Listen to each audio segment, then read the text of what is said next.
حسادت میکنند، حرص میخورند، به جایی میرسد که چشم دیدنت را هم ندارند. اشتباه نکن، این به خاطر بد بودن تو نیست. مردم به چیزها و آدمهای بد که حسودی نمیکنند.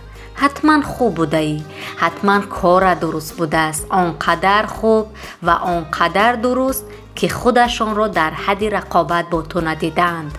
رسم آدم ها همین است. به خودت ببال عزیز دلم.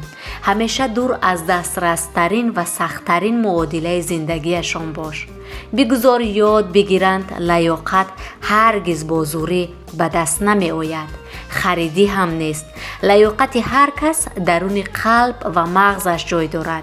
تو درست رفته ای راه را. آدم های اشتباهی تاب دیدن موفقیت دیگران را ندارند. راحت را ادامه بده. باور کن مورد حسادت واقع شدن خیلی خوب است.